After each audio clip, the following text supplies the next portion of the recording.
Madame Tahan, bonjour. Rentrons tout de suite dans le vif de l'actualité. Et c'est le fait qu'une vingtaine de casques bleus sur le Golan ont été pris en otage par des djihadistes syriens. Ce qui montre, c'est que d'abord une escalade, puisqu'ils s'attaquent aux institutions, mais ça montre aussi que l'Occident ne peut pas faire confiance à ces gens-là, c'est pour une quelconque paix. Oui, vous avez raison, mais c'est surtout c'est quelque chose sans précédent. C'est-à-dire, on prend en otage des gens qui relèvent d'une institution internationale, d'une instance internationale, pour justement faire pression. Et alors, comme on sait que le Conseil de sécurité fait partie de cette institution, et qu'au Conseil de sécurité, il y a toujours les deux vétos chinois et russes, donc c'est une façon de dire, de un peu mettre la pression, comme on dit, sur cette institution internationale pour qu'elle intervienne, qu'elle s'engage plus dans le problème syrien.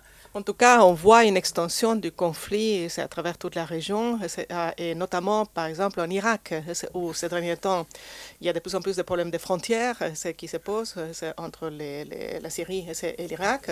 Et aussi, au sein même de l'Irak, on voit une intensification assez forte de tous les problèmes ethniques. Qu'est-ce que vous avez comme analyse sur cette situation? Alors, il y a deux choses. D'abord, ce qui s'est passé sur la frontière irakienne, au poste frontière de Yaroubiya. Alors, à Yaroubiya, il y a des djihadistes qui se sont attaqués au centre et qui étaient fort nombreux, ce qui a poussé les militaires syriens loyalistes à se réfugier en Irak, à fuir pratiquement tellement l'assaut était violent. Alors, arrivés en Irak, l'armée irakienne a voulu les raccompagner en Syrie, et c'est là où on se rend compte que les moyens logistiques des satellites américains et occidentaux sont entrés en jeu. Pourquoi? Parce que et les soldats syriens et les soldats irakiens qui les accompagnaient, les deux ont été massacrés par des groupes armés. Alors, comment ces groupes armés ont pu, n'est-ce pas, voir l'évolution sur le terrain irakien de voilà, pour pouvoir les attaquer et les massacrer tous. Moi, je soupçonne que les renseignements occidentaux par satellite avaient des contacts avec donc des groupes sunnites irakiens, hein, et qui sont intervenus et qui ont massacré les soldats et syriens et irakiens. Ça prouve que toute cette activité intense des services secrets par les moyens non létaux, justement, ça prouve leur efficacité. Et ça prouve aussi qu'ils ne couvrent pas que la Syrie, ils couvrent les pays voisins. Mais ça, on le savait plus ou moins. Maintenant, pourquoi l'Irak bouge? Ah ben oui, parce que il ne faut pas oublier ce croissant chiite, donc l'Iran, par des accords bilatéraux de défense commune, veut aider la Syrie. Or, pour aider la Syrie par voie de terre, il faut que l'Iran puisse traverser l'Irak. Ah, alors, là, quand on pense à la frontière syro-irakienne, il y a un gros bloc où c'est une région sunnite, c'est l'Anbar. Et quel est l'historique de cette région au niveau des relations américaines-irakiennes? C'est que dans le temps, les Américains ont armé ces sunnites pour liquider les éléments d'Al-Qaïda et pour contrebalancer le pouvoir chiite. Et c'est de cette région qu'est partie l'attaque contre les soldats et syriens et irakiens. Donc, ça veut dire que les États-Unis ont une présence effective en Irak et essayent de désarticuler l'Irak et le démanteler en à peu près 3 grandes régions, la région des Kurdes au nord, la région du sud et du centre aux chiites, et tout ce qui est du côté de la Syrie, c'est la région sunnite. Mais malheureusement, dans ce partage, les sunnites n'ont pas de pétrole. Hein. Le pétrole se trouve dans la région et chiite et kurde. Mais sûrement, les États-Unis sont derrière ces événements pour faire chuter le gouvernement chiite d'Irak, de Malki.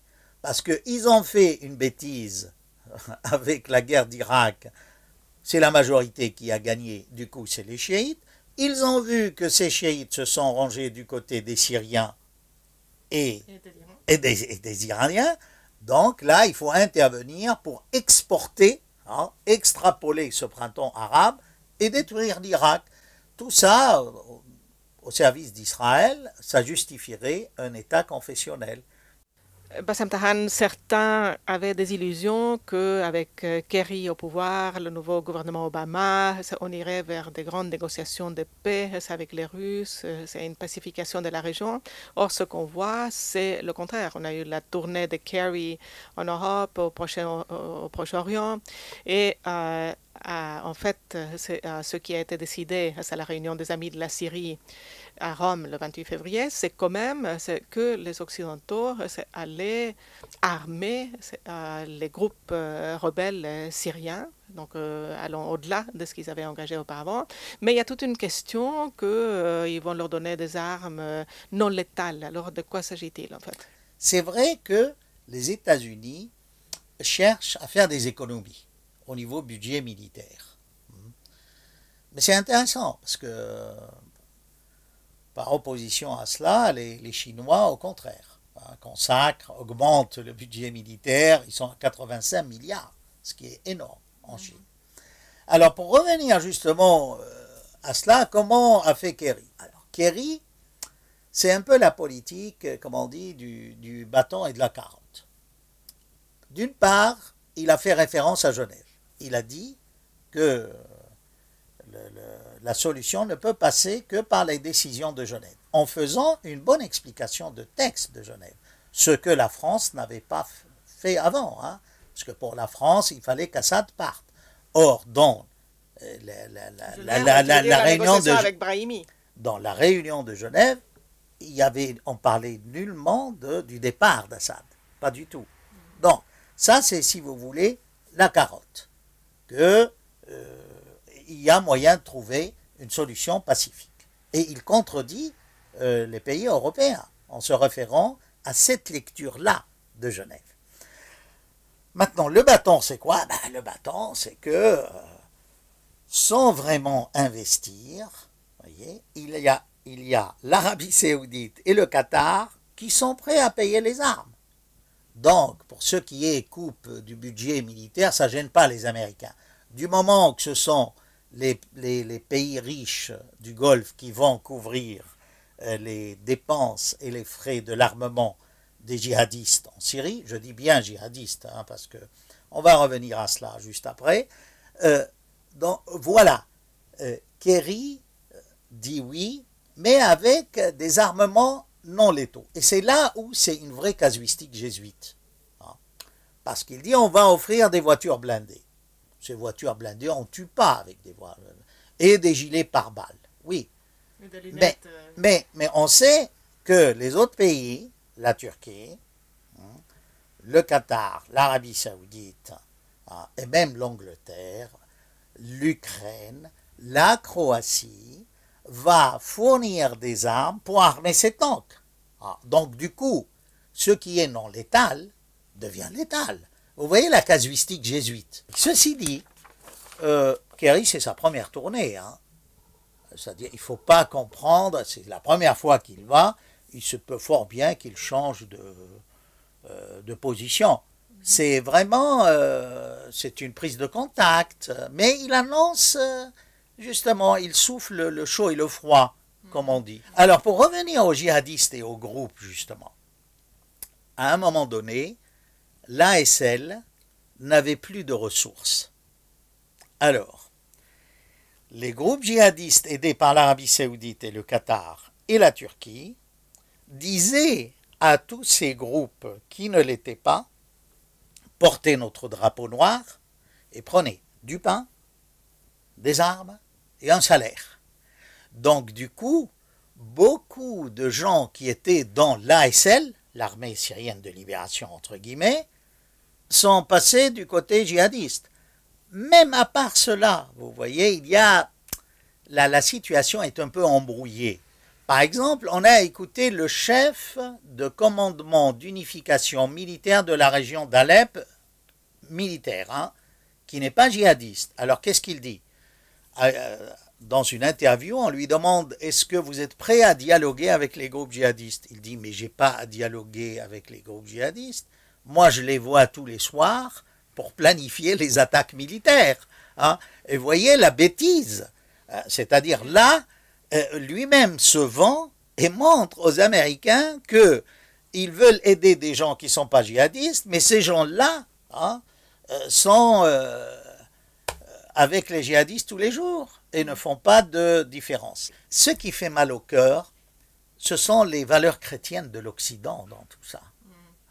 C'est-à-dire par rapport à un musulman moyen, il s'en fout de son gouvernement, de l'attitude, de la position de son gouvernement.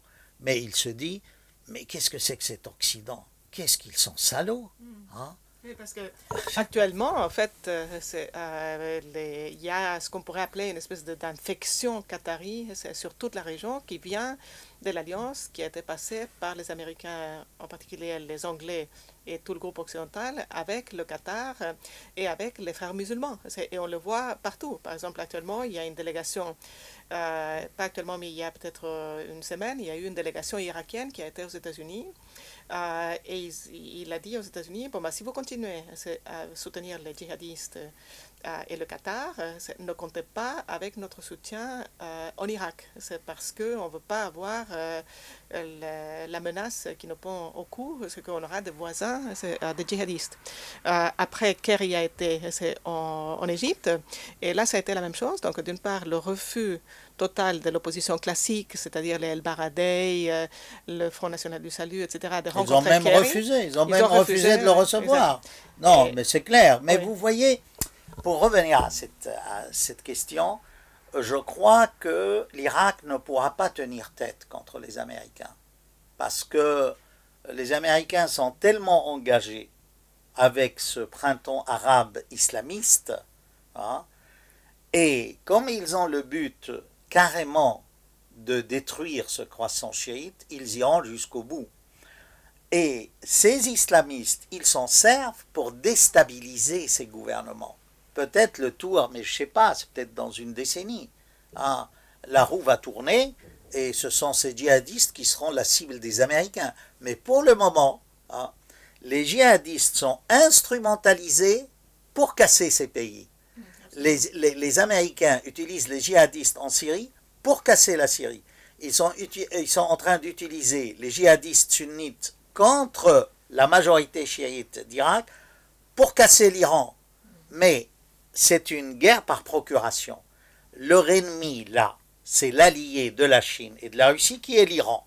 Donc, la Syrie chiite, le Hezbollah, les chiites d'Irak, les chiites du Bahreïn, les zaïdites chiites du Yémen, tout cela pour eux sont des tentacules de l'Iran qu'il faut couper, qu'il faut neutraliser. La vraie bataille aujourd'hui est entre sunnites et chiites, il ne faut pas se leurrer. Et qui est du côté des sunnites? C'est l'Occident et les Américains. Qui est du côté chiite? C'est la Russie et la Chine et les pays de BRICS. Alors pour revenir au Qatar, si vous voulez, le Qatar en fait veut jouer dans la cour des grands. C'est un tout petit pays. Toute la population qatari fait peut-être un quartier d'Alep ou de Damas ou de Beyrouth, quoi. 200 000. C'est des villes qui ont entre 3,5 millions et 5 millions. Vous voyez, toute la population qatari n'est rien du tout. Hein, par rapport, évidemment, à la masse démographique ambiante du monde arabe. Hein. Mais alors, ils veulent jouer dans la cour des grands, et il ne faut pas oublier que ce ne sont pas des nobles. Hein, ce n'est pas des familles nobles. Non, ce sont des commerçants entrepreneurs que l'Angleterre a anoblis. Et le Qatar a été créé un peu pour contrer l'Arabie saoudite dès le départ, parce que c'est un pays très riche avec le gaz, et c'est un des derniers pays à avoir eu son indépendance, à être décolonisé entre guillemets. Ah, oui. Donc, la politique du Qatar aujourd'hui, elle traîne les pas quand même. 2 ans, ils n'ont pas pu renverser Assad. Et c'est là où ça devient très dangereux pour eux. C'est-à-dire que si la Syrie arrive à triompher, c'est le retour de bâton. Et l'Arabie Saoudite et le Qatar seront en danger. En danger, vous allez me dire, par qui? Par les peuples arabes. Même pas leur peuple et les peuples du voisinage. Donc, un jour ou l'autre, le Qatar va avoir beaucoup de problèmes à résoudre, je crois, avec l'Occident. Et ça risque de se retourner contre lui. C'est pour cela qu'on fait un déplacement. On dit l'ennemi, c'est l'Iran. Mais l'Iran, c'est pas un ennemi, je suis désolé. Et je dirais même, tant pis si on me traite de pro-iranien à fond, une des issues de la crise européenne, c'est de rétablir les relations avec l'Iran. L'Iran est un grand pays, c'est un marché immense. On a beaucoup de projets industriels à faire en Iran, et que ce soit surtout pour la France. Et c'est dommage. Voilà. Moi, à mon avis, mais pour le moment, c'est-à-dire cet épouvantail d'Iran permet aux Américains de vendre des armes, de déstabiliser, et puis ils tiennent un peu, si vous voulez, le couteau sur l'Arabie Saoudite et avec cette affaire d'Iran. Alors les Saoudites doivent à se demander à quoi ont servi les rentes de tout le pétrole arabe. À quoi? Est-ce que ça a servi vraiment au développement de ces peuples? Pas du tout. Ce sont des armes. Ils n'arrêtent pas d'acheter des armes qu'ils n'utilisent pas. Voyez-vous? Et voilà. C'est finalement une malédiction. Et pour revenir à la Tunisie a échappé à cette malédiction du pétrole. Ils n'ont pas de pétrole. Mais c'est pour cela que c'est un grand pays au niveau intellectuel, de droits de l'homme. Bien sûr, parce qu'il faut qu'ils travaillent. Ils n'ont pas cette rente, voyez, illimitée avec... Alors, je ne sais pas, en parlant aussi de ces pays de pétrole, on dit oui, regardez Assad, ça fait 40 ans qu'ils sont au pouvoir. Mais les Saouds, ça fait combien d'années qu'ils sont au pouvoir? Et il y a même un accord, c'est qu'il faut qu'ils restent au pouvoir. Un accord avec les Américains qui a été renouvelé en 2005. Pour 60 ans encore, avec Bush fils. Donc, on revient à des thèmes dont on a débattu, les 2 poids et 2 mesures, l'injustice de l'Occident. Je ne vois pas pourquoi tout le monde doit obéir à Israël dans cette adversité, dans cette position contre l'Iran. On fait des guerres par procuration. Ils ont rasé l'Irak, ils ont marginalisé l'Égypte. Qu'est-ce qui est resté contre Israël vraiment? La Syrie. Et là, ils sont en train de détruire la Syrie de l'intérieur. Et Israël ne s'est pas battu contre l'Irak, ne s'est pas battu contre l'Égypte, ne s'est pas battu contre la Syrie. Vous voyez? Alors, quand on dit ça, on vous dit, vous êtes anti-israélien. Mais non, moi, je ne crois pas que c'est dans l'intérêt d'Israël de casser tous ces pays voisins. Parce que vous créez une réaction. Ici, en France, pendant combien de temps on a chanté qu'il fallait reprendre l'Alsace et la Lorraine? Mais il en est de même. Vous ne pouvez pas enlever de l'imaginaire d'un Syrien le Golan. Au fond, en réalité, on est en train de parler d'un retour complet de l'Empire britannique et des Américains qui aujourd'hui sont devenus eux-mêmes à l'image de l'Empire britannique dans toute cette région.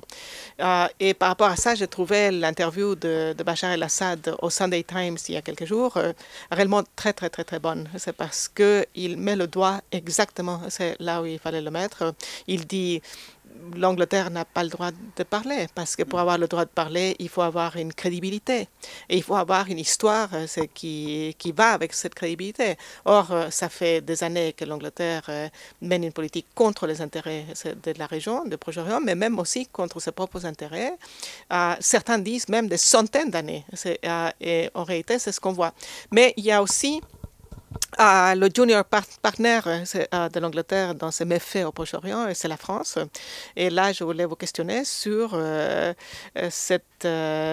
le rôle de la France aujourd'hui dans l'affaire syrienne. Ça semblait peut-être en voie de se calmer parce que donc, il y a cet engagement au Mali, c'est qui met la France contre les mêmes djihadistes qu'elle soutient en Syrie. Mais là, donc, il y a toute une vague blanche qui est montée visiblement avec l'aide des autorités françaises pour défendre à nouveau la rébellion djihadiste en Syrie et pour dire que Bachar doit partir. Alors, qu'est-ce que vous en pensez? Alors, il y a plusieurs choses dans votre question. D'abord, est-ce que la France tient à ce qu'il n'y ait plus de djihadistes en Syrie? Je ne le pense pas, parce que c'est contraire à ses intérêts. Parce que si les djihadistes quittent la Syrie et vont au Mali, aujourd'hui, les djihadistes de Syrie, leur nombre varie entre, selon les derniers recensements, entre 140 000 et 200 000 djihadistes, ce qui est une armée énorme, aussi nombreuse que l'armée syrienne régulière, qui est plus nombreuse. Mais vu l'état du pays, je crois que l'armée syrienne tourne autour de 250 000, pas plus, avec ce qui s'est passé. Donc, c'est dans l'intérêt de Hollande, de notre président, que les djihadistes restent en Syrie, hein, et le ménage au Mali. Alors, passons à la vague blanche. Vous voyez, dans la vague blanche, il y a un texte très intéressant qui dit que c'est un mouvement qui est impartial, non étatique, hein. Et là, alors moi, ce qui m'étonne, si ce n'est pas étatique, pourquoi France Télévisions y est engagée à fond, hein? Pourquoi la chaîne parlementaire... Oui, non, mais tout ça, c'est étatique quand même. Oui. Ce ne sont pas des chaînes privées, que je sache. Donc, c'est un peu... On continue l'hypocrisie. Certains l'appellent élégamment la diplomatie polie, que le Quai d'Orsay utilise d'autres moyens, mais ça crève les yeux quand même. Si ce n'est pas étatique, il ne faut pas que ces chaînes continuent à soutenir ce mouvement-là. Voyez-vous? Parce que c'est quoi comme mouvement? Alors, ils ont lancé une dizaine de films de 2 minutes, ça fait en tout 20 minutes, sur des films d'amateurs syriens pour montrer les massacres. Oui, mais c'est que c'est partial, parce que là, on ne voit, du moins, on accuse l'armée loyaliste. Mais dites-moi, il y a combien sur l'Internet de vidéos produites par les djihadistes même, qui sont fiers des massacres qu'ils commettent, hein. Par exemple, dans la ville de Bab, les employés de la poste et pro-gouvernement qui ont été balancés du 3e et du 4e étage, du toit, de la terrasse de l'immeuble. D'autres où on entraîne un petit gosse de 7 ans avec une machette à trancher la tête d'un officier syrien pour lui poser la tête sur le ventre. Et vous voyez, mais où l'assassinat, l'exécution, en mettant à nu 2 parlementaires d'Alep, les Zénobri, que j'ai connus, paix à son âme, et lui, son frère et 2 cousins qui sont déshabillés, et on voit la haine, hein, et on aurait pu les tuer d'une balle, non, ils tiraient sur des lambeaux de chair au pied du mur, c'est affreux. Et ça, alors, si vraiment c'était impartial, je demande aux responsables, promoteurs, n'est-ce pas, de cette vague blanche si pacifique, pourquoi n'avoir pas montré ces 2 côtés pour être vraiment impartial? Cette vague blanche, si vous voulez, elle n'a pas un grand succès entre nous, hein. Il y a même des gens qui ont lancé d'autres vagues, la vague bleue de Damas, la vague safran d'Alep. Il y a tellement de vagues qui agitent, si vous voulez, ce thème-là de Syriens. Alors, c'est vrai qu'il y a de grands noms là, c'est-à-dire dans les films, on entend Michel Piccoli, je ne sais qui, enfin des gens connus, Cluzet, pour qui j'ai beaucoup d'admiration. Mais je crois que ce sont des gens qui ont été abusés, hein. Vous me dites, moi je suis pour la paix impartiale et pour l'arrêt des massacres. Moi-même, je suis prêt à prêter ma voix sans être connu, célèbre, n'importe qui. Mais quand on voit, on examine de près, on se dit là, non. D'ailleurs, regardez, il y a des noms qui ont été cités dans la dépêche de l'AFP, puisque l'AFP maintenant raconte n'importe quoi, hein, et puis ces noms-là, on les voit nulle part après. C'est que ce sont au moins des gens intelligents qui ont compris, ils ont dit non, on ne veut pas être la dinde de la farce. Vous combattez vraiment pour votre pays et je crois que vous avez dans votre famille des gens qui ont été gaullistes. Vous avez peut-être une autre idée de la France que vous voulez défendre ici dans notre micro avant de nous quitter. Alors vous voyez, je ne vous cache pas. Mon père était secrétaire général du parti gaulliste de la Syrie du Nord pendant la Deuxième Guerre mondiale. Il a été vendu par les vichistes. Hein, et persécuté et poursuivi. Et condamné, il a dû fuir au Liban pour rentrer. Mais moi, mon premier contact avec la France, c'était comment mon père me racontait la Révolution française. Nous sommes là par la volonté du peuple et nous ne sortirons que...